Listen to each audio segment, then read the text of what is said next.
Hey there, welcome back to Featherwood Farm.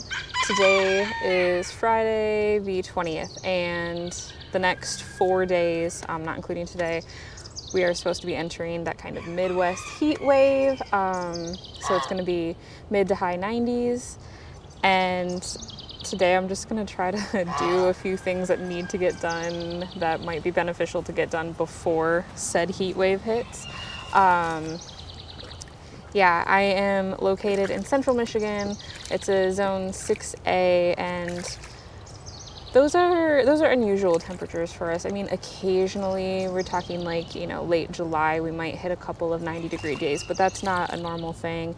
And I don't irrigate my gardens at all. I hand water when things are newly planted. In kind of dire situations, I have had to pull out a sprinkler and do that. This might be one of those situations, although I don't have a lot of newly planted stuff. And we've been fortunate that we did just get some rain. Actually, the rain's been kind of strange in that, like, when it does rain, it's there's either like no rain or it rains for 24 hours straight. So we just had one of those 24-hour straight binges where we got 1.5 inches, maybe 2 inches. So quite a bit. If you hear that, there's also another new thing happening. Hold on here. A little over a week ago, somebody at some point in time last week had dumped a couple of geese. One ended up here, obviously, and another one ended up down the road with a neighbor. There was kind of this, texting chain and door knocking chain to figure out if they were somebody's missing geese or not. And yeah, we have no idea where they came from, so we're all assuming that they were dumped. They're not mine. I don't have geese. And my neighbor who does have geese, they're not hers. Anyway, so we have him, and the neighbor down the road has the other one. He was injured. It looked like he was attacked by something, and he's healing up really well. So they've been rehabilitating him, and I've been taking care of this guy in the meantime, and then we're going to reunite them hopefully pretty soon, actually. But I am going to miss him. He's kind of a character. He's already sort of like bonded to me. Like I don't know. He doesn't care about the chickens, doesn't care about the goats or the ducks. He just kind of hangs out with me. So it will be sad when he goes. He is a male Chinese goose. We figure he's probably not very old. It's kind of how these situations go. People hatch out some birds, don't know if it's going to be male or female, and then dump the boys somewhere. But yeah, so he will likely be helping me today, doing the tasks that need to get done.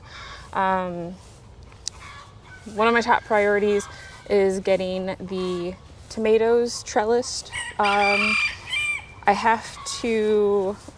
of my trellises broke. It was just kind of an upcycled wooden one that I had built last year, and when trying to move it to the new bed, it broke. So I have to kind of come up with a plan B for that. I think I know what I'm gonna do. It shouldn't be any issues. And then I wanna get the tomatoes started up. The kind of twining system that I use, I do the single leader method where I clip out any extra branching and just maintain a single leader and kind of clip it and coil it up a thick jute cord up these trellises. And I've done that, this might be my 3rd or 4th year doing it that way, and I really like it. It's kind of easier to maintain, the fruits are easier to get to, you don't have this massive bush and mess of a tomato plant. It keeps the weight off, it keeps better air circulation, all those things. I have read that it can help increase fruit production. I don't know if that's true as compared to other methods or not. I'm just doing it because that's the way I like to do it, not necessarily for any other reason than that. Okay, but you can kind of see here is the trellis. And so I had 2 of these, and I had them in this bed because last year I only grew 2 rows of tomatoes in this bed.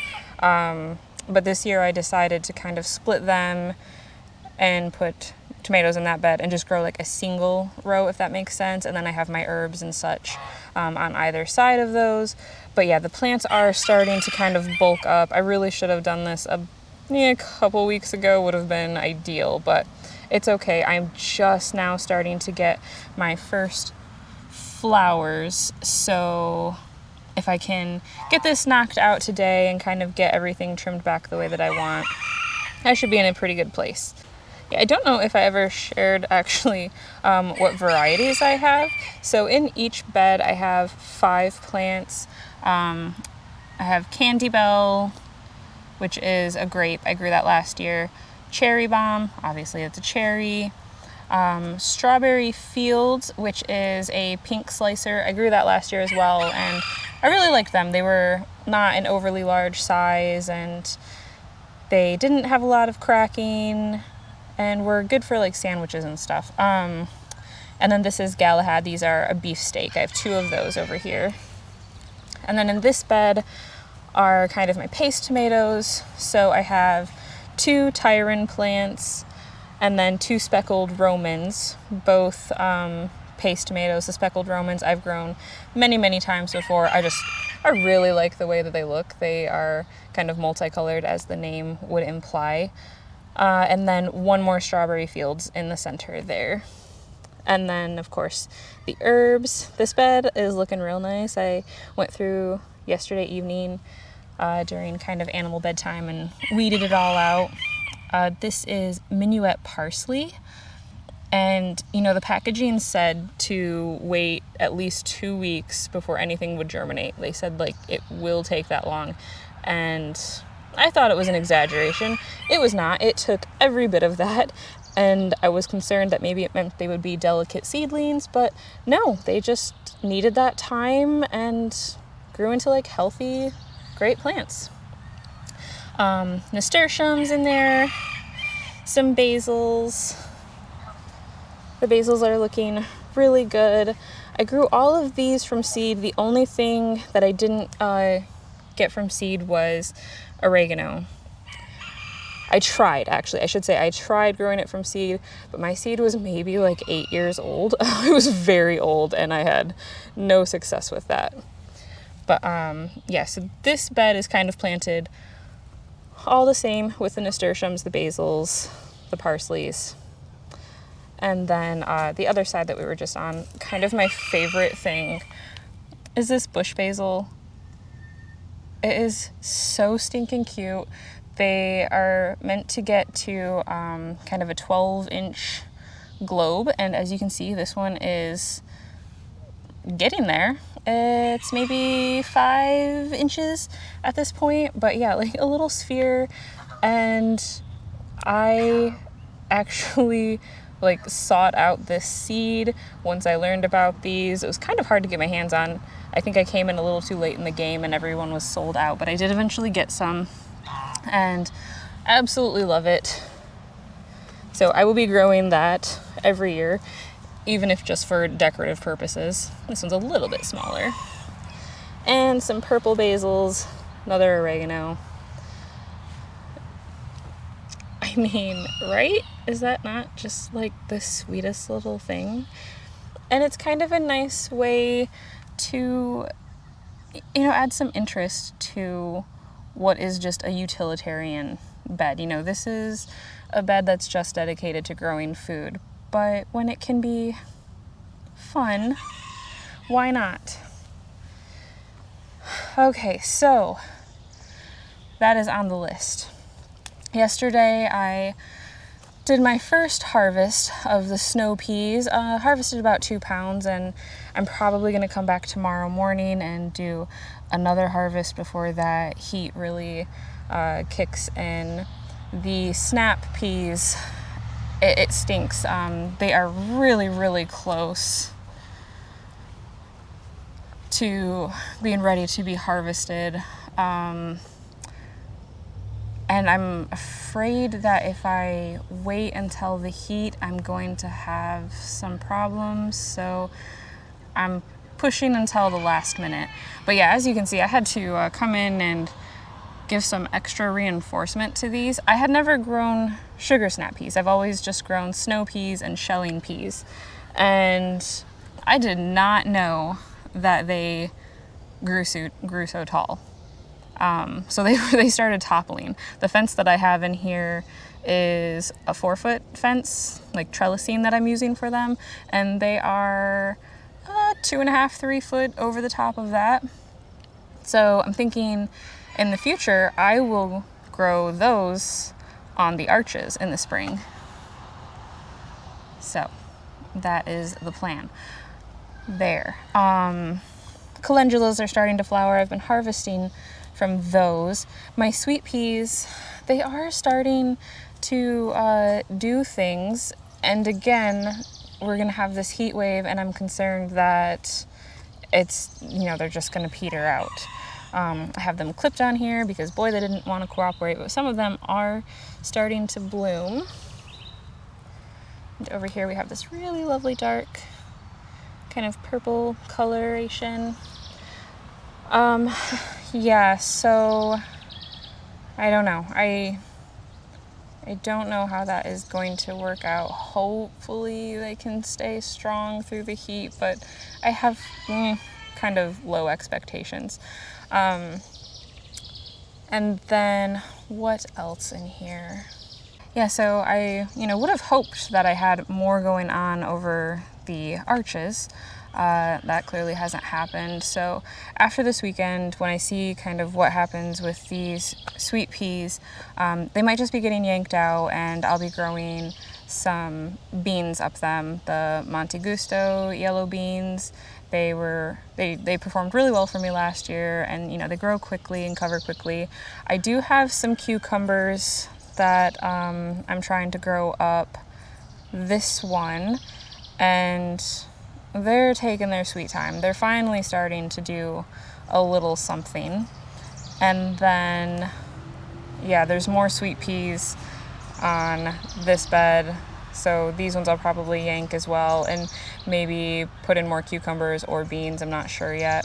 And then the last one is where I have the ruby hyacinth beans. So hopefully these ones start putting on some growth here pretty soon, and yeah, cover this. And I think it should time out pretty well, that by the time these, get up a couple feet about right here, the peas will be done with, and, I'll have that yanked out and we'll turn that bed over.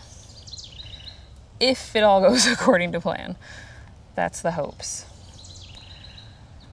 All right, so this bed that I most recently seeded, I've got the Provider bush beans, Celine bush beans, and I'm going to kind of compare both of those. I think, Provider is kind of tried and true go-to bush bean. So I'm going to compare to Celine, see how they do. So far, I can tell that, they got nipped. So, yeah, I'm short a few Celine bushes, but yeah, we'll see. We'll see how it goes. I need to come through and kind of thin out the radishes. They're doing really well there, though. The carrots are a little sporadic, and these are Adelaide. So these are a baby carrot. And I mean, this could, just be like birds came in. I have finches and sparrows in here, and the bluebirds like every day kind of messing with things. And right here as well, same sort of thing, a little sparse with the seeding, but we'll see how those go. And these are the Max Pack cucumbers.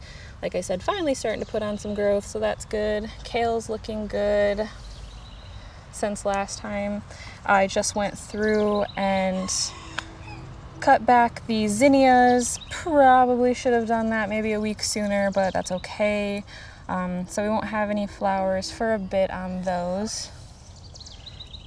The stock is starting to color up, which is excellent timing because I am hoping to open the stand this weekend, which I don't know, may or may not be a good idea. I don't know if anybody is going to want to come to the farm stand when it's 95 degrees out, but we'll see. We will see. There he is, there's my assistant. So this sort of became an impromptu raised bed garden tour, I suppose. It wasn't exactly my intentions, but we'll go with it. And I think I'll end over here sharing how good this looks. You know, this was an unintentional how well these pair together. Like, I would like to say that it was all my doing, that I knew exactly what it was going to look like. I did not. But, you know, they have these, the Uri Iris have this really dark inner there and kind of this inner stripe, and it's almost an exact match to the ginger wine 9 bark there. So yeah, they just complement one another really, really well, extraordinarily well. I suppose I need to quit dawdling, stop talking, and actually get to work. It started sprinkling a little bit. Rain was not in the forecast. I really hope it doesn't rain, because I do have to get some things done that I do not want to do when it is very hot. So let's get that started. Okay, so my plan is to use these T-posts. This is what, not including that? This is maybe a 7-footer, not including the part that goes into the ground. And yeah, I mean, we're a farm. We have T-posts lying around. So these are just a couple extras that I had in the back. And I'm thinking if I use a PVC fitting at the tops of these, I can run maybe a 2x2 or a piece of rebar through there. That's actually how I had done it in the past when I was using the orchard for our vegetable gardens in those first years. Was with a piece of rebar, and I used the full 10 foot, and it worked out. But obviously the rebar that I had was maybe 3/8 inch, so not very thick, and did sway a bit under the weight of it, but not too bad. You'd be surprised. So I have that. If I use that here, I might just have to, well, I could just let it hang out. Either let it hang out a foot on either end, because these are only 8-foot beds, or I'd have to cut it, which I don't want to do. But it's possible that I have a 2x2 that might fit. I don't know how long my pieces are.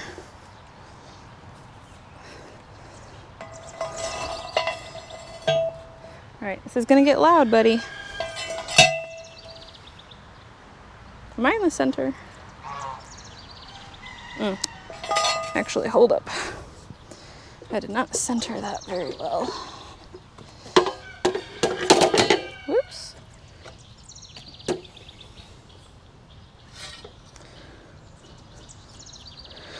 I mean, not that this really matters, getting it centered, but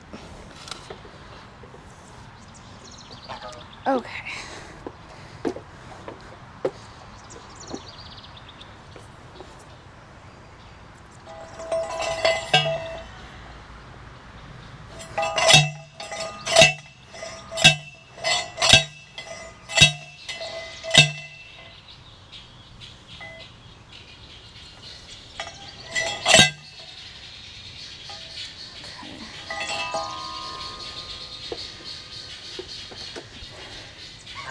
Can't imagine that I'm going to grow them any taller than that, because then I wouldn't really be able to reach them without a ladder.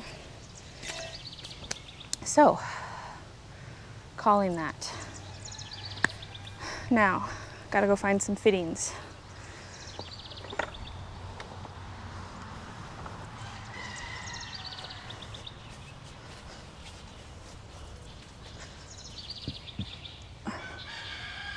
Okay, so we have to take a pause on the bed with the T-posts.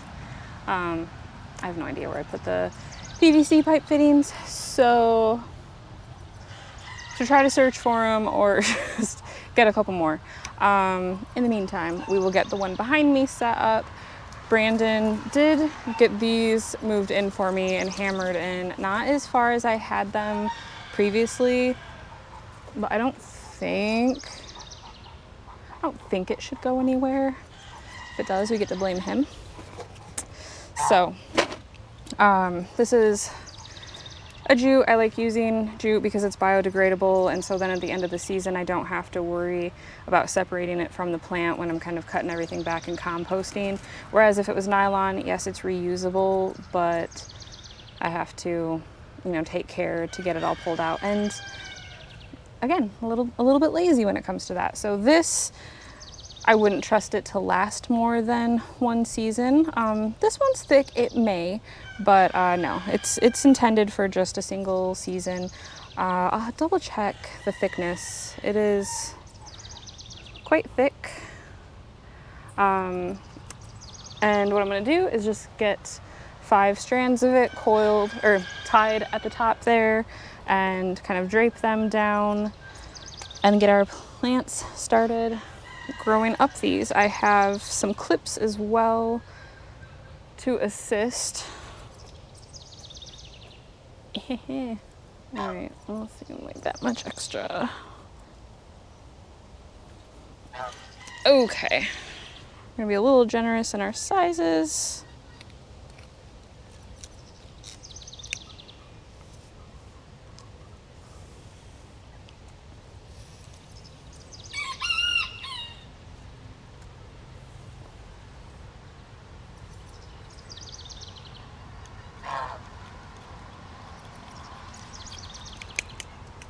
Well, come around. Come around this way.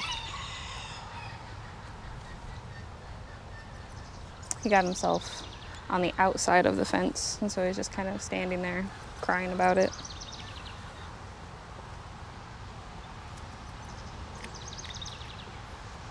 I am going to be pretty sad when I have to hand him over. I guess I don't have to. I could tell her that I want to keep them, but we want the two to be together if they can. I mean, I'm still holding out a little bit of hope that it doesn't work out. She realizes she doesn't want geese. This neighbor that is actually taking care of the injured one does not have a farm or farm animals. She's had ducks in the past that were all picked off by predators, and I think chickens in the past that may have succumbed to the same fate. So yeah, currently no animals, but she's, I don't know, she seemed like she really wanted these guys, so we'll see. But I'm hoping that she was like, oh, they're too messy and too noisy and too protective, I don't know, something, too territorial, and then they come back to me.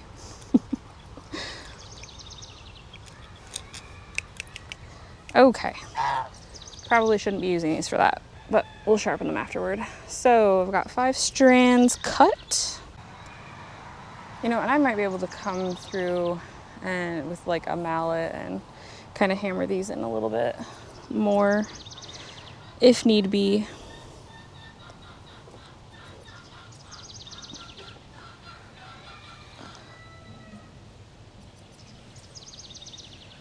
Probably not the safest way to be on a ladder.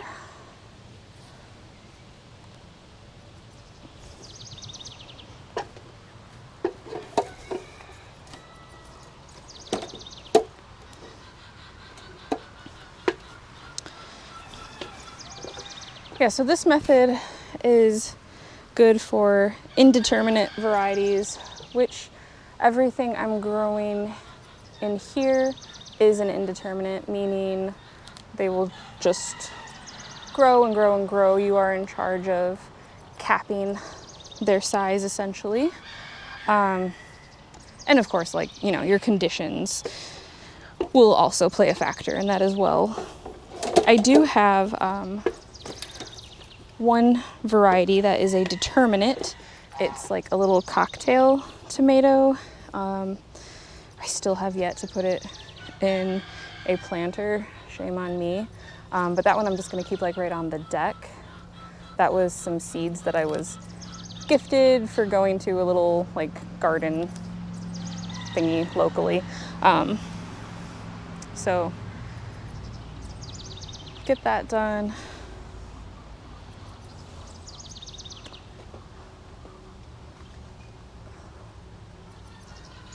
All right, so like I said, I should have done this a little bit sooner. Would have made it easier to determine my leader. But I'm gonna go ahead and cut out, you wanna cut out all the branches that kind of grow in at the angles there. I think they have a name, cannot recall it right offhand.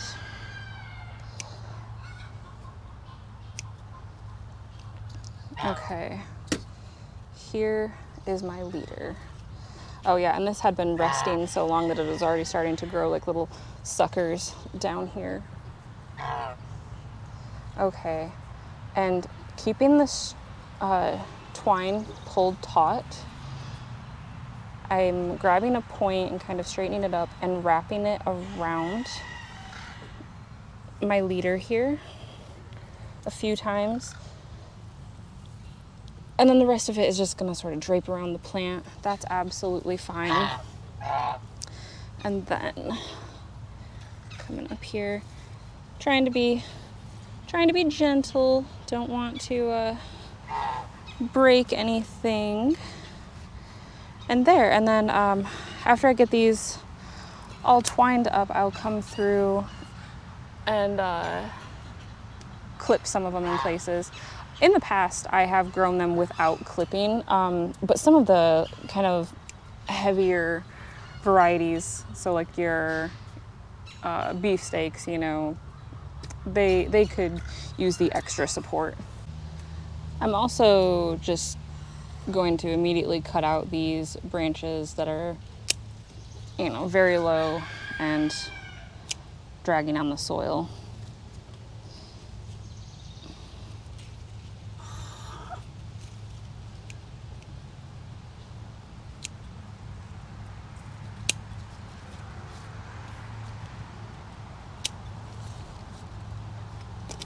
Hey, careful, careful. Not everything is a snack. Okay.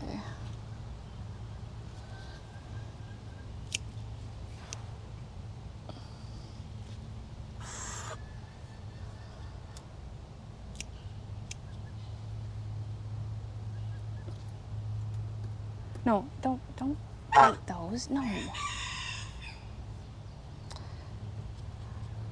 I might come in later and remove a couple more branches. Well, actually, no, let's just take this one out right now. I know it's gonna be a problem. Okay. Really lightened that one up there.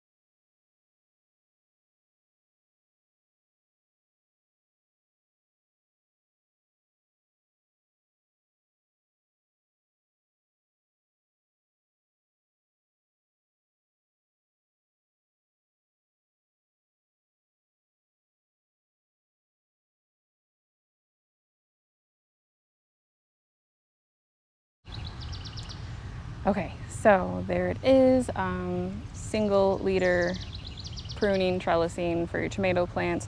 And I still have to come through on like the cherry bomb here in the strawberry fields and clean those plants up a little bit. But I think, and I'll share this bed versus the other one that I haven't done yet. And I think you'll be able to see the differences and the airflow and circulation that they're allowed to have. Actually, this candy bell right in front of me looks really good. So look at that. So here is our single leader, and then we're allowing our leaves to grow. I trimmed up anything that would hit the ground, cutting out any of the suckers that appear, and then allowing for our fruit clusters. Here's one, there's one. Actually, I could nip that out, to grow. So there it is. And then that is how this bed is looking. again, it is a little bit easier to do if you started off a little bit sooner. Like my strawberry fields plant here has like 3 stems vying to be leader right now, so got to attend to that. But as compared to this one over here, well, that one I accidentally pushed over. Well, not accidentally, I pushed that one over to put the stake in, but she's fine.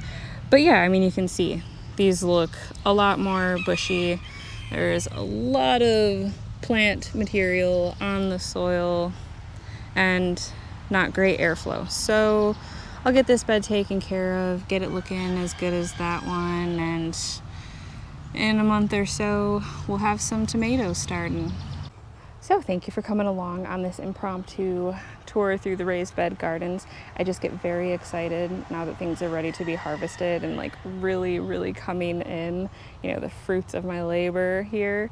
And I'm thinking once the heat wave passes, I'm gonna make Brandon and I some carrot cake with some homegrown carrots. That sounds wonderful.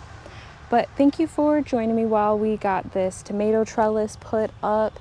And you know, it's one of many ways. There are so many ways to grow and prune and train your tomatoes. This is just one of them, and it's one that worked for me, so I stuck with it. But feel free to share the way that you grow your tomatoes and why, because I'm always interested in learning. And if you haven't tried the single leader method, growing them like this, maybe next year you could give that a go. Don't think there is necessarily a right or wrong way to do it, just many different ways. But thank you for joining me today, and we'll see you in the next video.